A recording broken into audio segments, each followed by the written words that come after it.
오늘 본문은 사울이 왕위에 오른 지 2년 지난 전쟁을 겪고 있는 이야기입니다. 하나님이 사울을 왕으로 세우신 이유가 있습니다. 이스라엘 민족을 출애굽시키신 이유가 있습니다. 그것은 바로 가나안 땅에 있는 이방 민족을 몰아내는 것이었습니다. 그리고 그 땅의 우상을 몰아내고 그 땅에 하나님을 예배하는 예배 공동체, 신앙 공동체를 만드는 것이 사울을 왕으로 만드신 이유였습니다. 오늘 이야기는 블레셋과 사울 왕이 전쟁을 막 시작하려고 할 때, 그때 제사를 드려줄 사무엘을 오랫동안 무려 7일 동안이나 기다렸는데 사무엘이 오지 않았어요. 그래서 사울 왕이 대신해서 제사를 드리며 일어나는 에피소드입니다. 오늘 우리가 본문을 좀 읽어보니까 여러분들이 조금 이제 블레셋과 우리 이스라엘 민족들이 싸울 때 굉장히 이스라엘 민족들이 지금 약간 두려워하는 것을 보았을 거예요. 좀 긴박한 상황을 좀 느꼈을 겁니다. 우리가 13장 3절의 말씀을 읽어볼 텐데요. 여기서 이 전쟁의 가장 시작이 누군지를 알 수 있어요. 이제 사울이 사실 이 전쟁을 시작한 게 아니라 요나단이 전쟁을 시작했습니다. 제가 한번 읽어드리겠습니다. 공동 번역입니다. 요나단은 기브아에 있는 블레셋 수비대를 쳤다. 그리하여 블레셋 사람들 사이에 히브리인들이 반기를 들었다는 소문이 퍼졌다. 지금 블레셋 민족은 이미 가나안에 거주하고 있는 상황입니다. 이스라엘 민족들이 이전해서 점점 그들이 나라의 틀을 갖고 있더니 이제 왕까지 세워서 이제 나라의 기초를 세웠습니다. 이제 그런 상황 가운데 블레셋은 계속 불편하겠죠. 남의 땅에 와서 쟤들 뭐 하나 이렇게 지켜보고 있는데 요나단이 갑자기 그 블레셋을 기습한 거예요. 블레셋 입장에서는 어떻습니까? 당연히 보복을 해야겠죠. 지금 그런 상황입니다. 그런 상황인데 우리 사울 왕이 담대하게 나가서 싸우기를 망설이고 있다는 것입니다. 왜 그런가? 여러분, 그 당시에 블레셋은 철기 문명이었습니다. 이스라엘은 청동, 곡괭이, 삽자루 이런 걸로 싸웠어요. 예를 들면 집에 권총 강도가 들어왔는데 제가 효자손 들고 싸우는 꼴이에요. 지금 그런 싸움입니다. 그러니까 함부로 사울 왕이라도 싸우기가 쉽지 않은 상황입니다. 어떻게 보면 사실 이 사울 왕도 딱한 것이 자기가 지금 일으킨 전쟁도 아니잖아요. 그리고 이 전쟁 가운데 하나님께서 이제 이 제사를 드리면서 하나님이 이스라엘 백성들에게 내가 너와 함께 하겠다. 이 전쟁은 너에게 속한 것이 아니고 나에게 속했다. 이런 말을 듣고 백성들이 의기양양해서 무기가 약하더라도 하나님이 함께 하시니 이길 수 있다 하고 나가야 되는데 무려 7일 동안을 기다려도 제사를 드려줄 사무엘이 오지 않았다는 것입니다. 이제 시간이 지나니까 이스라엘의 군대들도 불안해하고 있습니다. 몇 명 탈영병도 생기고 집에 가고 싶은 사람도 생기고 군의 사기가 엄청 떨어지고 있는 상황입니다. 자, 그런데도 아무리 기다려도 사무엘은 오지 않으니 이게 사울이 어쩔 수 없이 제사를 드리게 되었습니다. 우리가 이렇게 봤을 때는 사울이 엄청나게 큰 잘못을 저질렀다라고 생각할 수 있지만 당시의 상황으로 볼 때는 전혀 이상하지 않아요. 주변에 있는 암몬이나 블레셋 모두 왕들이 직접 제사를 드렸습니다. 왜? 왕이 신의 대리자요 대신 통치자라고 다 믿었기 때문에 당연히 왕이 대신 제사를 드렸습니다. 그렇게 보면 주변 나라들이 볼 때는 아주 이거 자연스러운 일이에요. 그리고 이 급박한 상황에 절체절명의 순간에 굳이 그렇게 형식이 중요하고 그렇게 제사장만이 꼭 예배를 드려야 되는지 중요합니까? 라고 우리가 한번 하나님께 반문해 볼 필요도 있습니다. 게다가 좀 사무엘이 얄미운데요. 사울이 제사를 드리자마자 바로 도착해요. 거의 그런 느낌입니다. 그래서 갑자기 사울 왕을 책망합니다. 이렇게 책망합니다. 13절입니다. 사무엘이 사울에게 이르되 왕이 망령되이 행하였도다. 왕의 하나님 여호와께서 왕에게 내리신 명령을 지키지 아니하였도다. 이렇게 얘기합니다. 여기서 좀 이제 어려운 문제가 나옵니다. 이 명령이 뭔지 12장, 13장 찾아봐도 안 나와요. 무슨 명령인지가 안 나옵니다. 자, 여기서 말하는 명령은 뭐냐면요, 정말 오랫동안 거슬러 가야 되는데 사무엘 10장에 나옵니다. 10장 8절, 무려 2년 전에 사울이 사무엘로부터 기름 부음을 받을 때 그때 이런 이야기가 나옵니다. 10장 8절입니다. 내가 내게로 가서 번제와 화목제를 드리리니 내가 내게 가서 내게 행할 것을 가르칠 때까지 7일 동안을 기다리라. 이런 얘기를 합니다. 어떤 상황이냐면 사무엘이 사울 왕에게 기름을 부을 때 세 가지 표적이 있어요. 그 표적을 하고 그 표적이 다 나타나고 이제 너 좀 저쪽 가서 기다려라. 7일 동안 기다려라 라는 이야기가 나옵니다. 그러면 우리가 생각해 볼 수 있습니다. 그럼 이거 2년 전 그게 예언인가? 지금의 예언인가? 사실 많은 성경학자들이 그것은 아니라고 합니다. 그건 아닌데 이 10장에 말하는 핵심이 무엇이냐면 당신이 비록 왕일지라도 하나님 말씀에 순종하는 사람이어야 한다는 것을 기름 부음을 받을 때 알려줬다는 거예요. 사실 나라의 왕이면 자기 마음대로 할 수 있잖아요. 그런데 그렇게 하지 마소서. 이 나라는 당신의 나라가 아니라 하나님의 나라입니다 라는 것을 이미 기름 부음을 받을 때 사무엘이 사울에게 알려주었다는 겁니다. 그러므로 사울이 대신 제사를 드려서 그것 때문에 왕권에서 이제 떨어졌잖아요. 그러한 가장 큰 실수는 무엇인가? 하나님 기다리지 못했기 때문이요, 하나님 말씀을 전적으로 신뢰하지 못했기 때문이라는 것입니다. 이게 사울의 가장 큰 실수입니다. 하나님의 말씀을 전적으로 100% 신뢰하지 못했다, 믿지 못했다. 여러분 이어령 선생님을 아실 겁니다. 얼마 전에 돌아가셨는데 그분이 쓰신 아주 유명한 책이 있죠. 뭡니까? 지성에서 영성으로. 읽어보신 분 손은 들지 마세요. 네, 들려고 하시는데, 네. 이어령 선생님이 어릴 때 아주 호기심이 많았대요. 그래서 뭐 이제 쉽게 해서 좋은 말은 호기심이고 좀 안 좋은 말로는 의심이 많은 거죠. 예. 그래서 이렇게 수업 시간에도 선생님이 한번 수업을 하셨는데 이제 가장 빠른 동물은 무엇일까요? 하고 이제 칠판에 거북이, 토끼, 새우, 제비 뭐 이렇게 그렸답니다. 근데 이혜령 선생님이 너무 궁금해가지고 손을 들었어요. 선생님 질문이 있습니다. 그래, 뭐냐 한번 말해보아라. 선생님, 다른 새들은 다 인간을 무서워해서 숲속에 숨어서 둥지를 짓는데 왜 제비는 꼭 우리 집 위에 이렇게 마당 위에, 터 위에, 문 위에 둥지를 짓는 걸까요? 그래, 한번 나와볼래? 그랬더니 뺨을 팍 때리더래요. 이 책에 나온 얘기입니다. 제가 한 게 아닙니다. 예. 무슨 수업 시간에 쓸데없는 이야기를 하고 있느냐? 선생님께서는 이게 무슨 수업을 방해하는 걸로 생각하셨던 모양이에요. 그런데 사실은 이현영 선생님이 진짜 그게 궁금했다는 거예요. 다른 새들은 다 이렇게 딴 곳에서 산 높은데 뭐 이묵이나 이런 천적들이 못 오게 지었는데 제비만은 이상하게 집에다가 둥지를 지었다는 것입니다.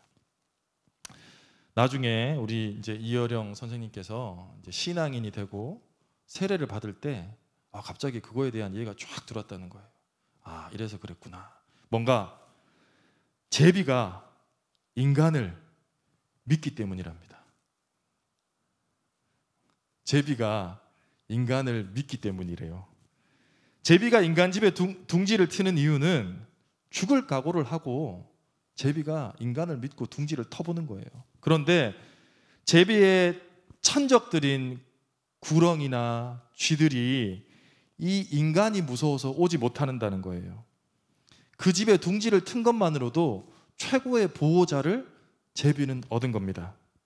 제비는 죽을 각오를 하고 집에다 둥지를 트는데 인간은 제비를 잡아먹지도 않고 제비를 지켜줍니다. 게다가 다리가 부러지면 고쳐주기까지 해요. 제비가 인간에 대한 믿음이 이렇게 좋습니다. 그런데 시편에요, 이런 말씀이 있습니다. 84편 3절과 4절을 제가 읽어드립니다. 나의 왕, 나의 하나님, 만군의 여호와, 주의 제단에서 참새도 제 집을 얻고 제비도 새끼 둘 보금자리를 얻었나이다.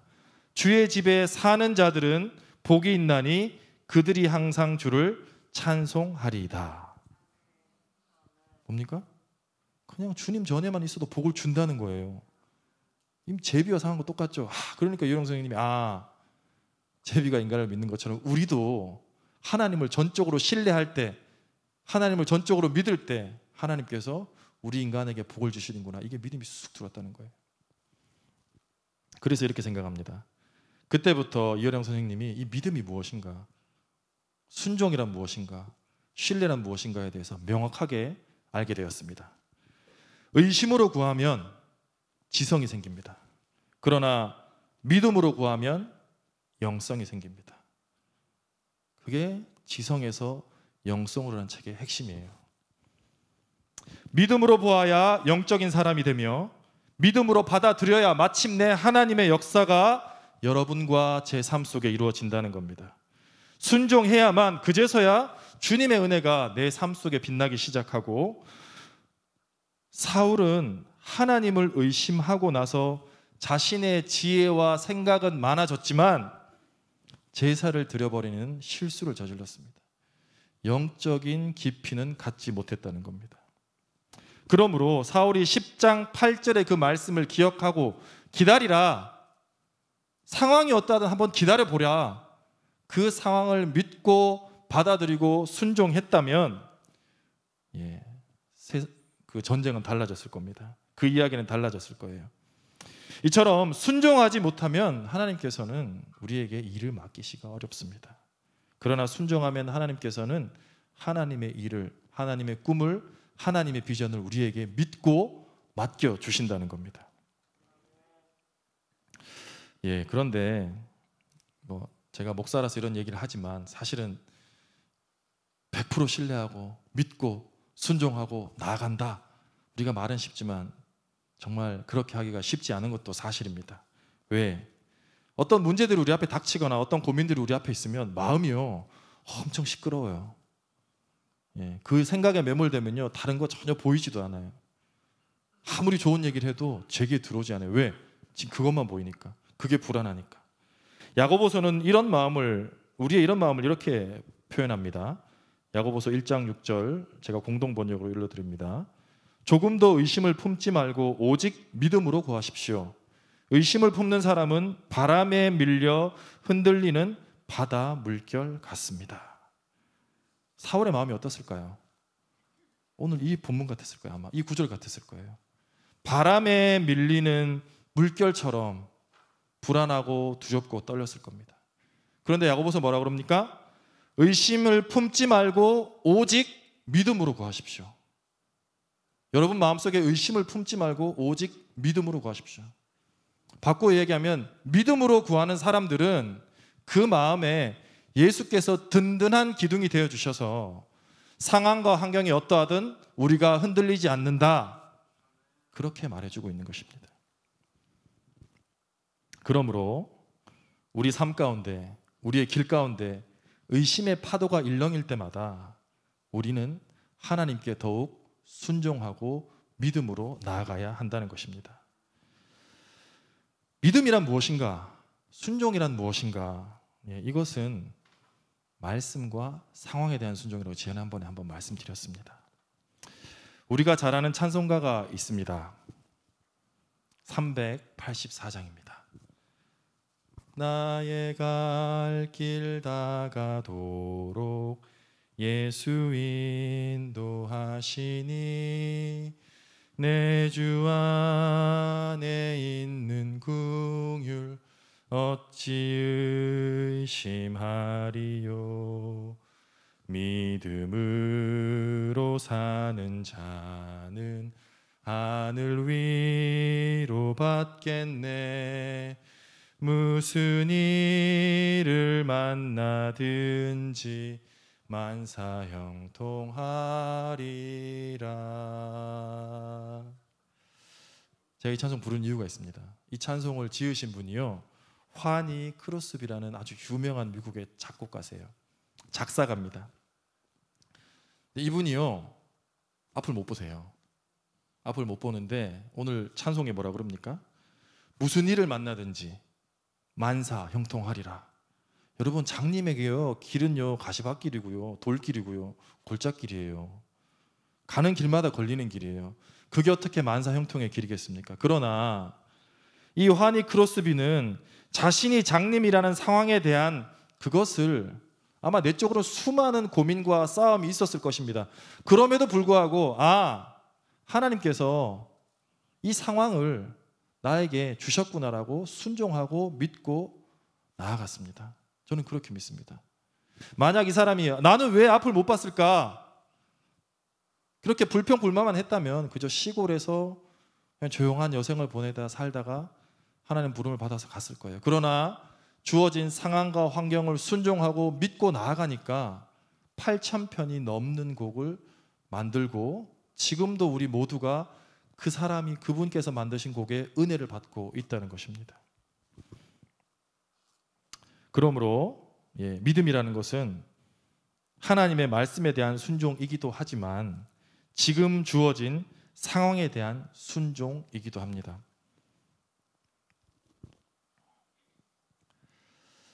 자, 또 한 가지 순종이란 것은 무엇인가? 우리가 무엇에 대해 순종해야 되는가? 그것은 하나님의 말씀에 대해서 순종해야 합니다. 우리가 하나님의 말씀을 100% 신뢰할 수 있는가? 여러분, 우리가 하나님의 말씀을 100% 신뢰할 수 있는가? 이것은 어느 목사님의 말씀처럼 무엇이 유한하고 무엇이 영원한지만 우리가 한번 따져보면 됩니다. 여러분, 이 세상에 많은 지식의 말들이 있고 좋은 말들이 있습니다. 많은 덕담도 있고 또 자기 개발서도 있습니다. 그러나 그 많은 말들이 우리 인생의 결정적인 순간에 도움을 줄 수 있는가? 그렇지 않다는 것입니다. 우리 인생을 책임져 줄 수 있는 말은 아무것도 없다는 거예요. 여러분, 우리가 관 속에 들어가는 그 마지막 순간에 이런 좋은 명언들이 우리의 인생을 책임져 줄 수 있습니까? 아니라는 겁니다. 우리가 이 세상 마지막 날 관 속에 들어가서 누울 때, 하나님 앞에 설 때 우리를 책임져 줄 수 있는 것은 오직 하나님의 말씀뿐이라는 것입니다. 배너의 주인공이 누군지 아십니까? 찰톤 헤스톤입니다. 제가 어릴 때 그걸 정말 감명 깊게 봤습니다. 너무 멋있잖아요. 키도 크시고 인물도 좋으시고 그 영화 자체도 워낙 대작이고. 그런데 그가 이제 저는 영화계에서 은퇴하겠습니다라고 인터뷰를 하실 때 보니까 이 알츠하이머라고 그럽니까? 그러한 병에 걸리셔가지고 이 손 자체도 자기 스스로 이렇게 제어가 안 되도록 덜덜 떠시더라고요. 우리의 몸이나 우리의 인생이나 우리가 가진 재산 모든 것들이 영원할 수 없습니다. 그러한 것들은 다 유한할 뿐입니다. 그러나 이 세상에 영원한 것이 있다면 그것은 하나님의 말씀일 것입니다. 이사야서 40장은 이렇게 증거합니다. 풀은 마르고 꽃은 시드나 우리 하나님의 말씀은 영원히 서리라. 그렇습니다. 나라도 건물도 우리의 인생도 다 사라집니다. 여기 200년 뒤에 계실 분이 계십니까? 안 계실 거예요. 다 사라지고 남지만 200년 뒤에 남아있을 거 딱 하나 있습니다. 하나님의 말씀입니다. 그러므로 이 말씀이 우리를 영원히 인도해 주실 분입니다. 그러므로 이 말씀에 대해서 우리가 순종하고 믿어야 한다는 것입니다. 새해가 이제 다가옵니다. 어느 목사님 말씀처럼요, 새해는 사실 없어요. 여러분, 제가 여러분에게 확실할 수 있습니다. 2023년 1월 1일에 여러분의 인생이 드라마틱하게 변할까요? 아닙니다. 여러분, 똑같은 밥 먹고 똑같은 일 하고 똑같은 사람 만납니다. 제가 100% 장담합니다. 40년을 살아보니까 똑같아요. 새해란 건요 없어요. 사실은 진짜 새해, 참된 새해라는 것은요 결코 외부로부터 주어지지 않습니다. 참된 새해는요, 진짜 새로운 것은 하나님의 말씀에 순종하고 하나님을 제대로 믿고 하나님의 길에 손에 잡혀서 이끌려 갈 때 하나님께서 우리에게 주시는 새로운 기회입니다. 하나님 손에 이끌리고 하나님 말씀에 이끌릴 때 그때 하나님께서 진짜 새해를 우리에게 주시는 거예요. 새로운 기회를 주시는 거예요. 그러므로 우리의 믿음은 우리의 순종은 앞으로 하나님께서 우리를 더욱더 새롭게 하시는 중요한 열쇠가 된다는 것입니다. 사랑하는 교회 여러분, 2023년이 이제 다가오고 있습니다. 불안한 삶을 살고 싶지 않다면, 흔들리는 삶을 살고 싶지 않다면 하나님 말씀에 순종해 봅시다. 순종하지 못하고 의심하는 자들은 언제나 흔들리는 파도와 같고 그 파도를 헤쳐나가는 지식은 습득할 수 있습니다. 그러나 믿음으로 순종하는 사람들은 언제나 깊은 영성으로 하나님과 함께 동행하며 살아갈 것이기 때문입니다. 기억합시다. 믿음이란 순종입니다. 믿음이란 하나님의 말씀에 대한 순종이요, 우리에게 주어진 상황에 대한 순종입니다. 기도하시겠습니다. 사랑의 하나님, 우리로 순종하게 해주십시오. 순종할 수 없는 상황과 그러한 약한 믿음을 가진 우리들 일지언정 오늘부터 당신의 영원한 약속이신 하나님의 말씀에 순종하게 하여 주시옵소서. 그리하여 믿음으로 구하는 우리 모두에게 맑은 영성의 소유자들이 되게 해주십시오. 순종하여 나가는 모두에게 주님 함께 동행하여 주옵소서. 예수님의 이름으로 기도합니다. 아멘.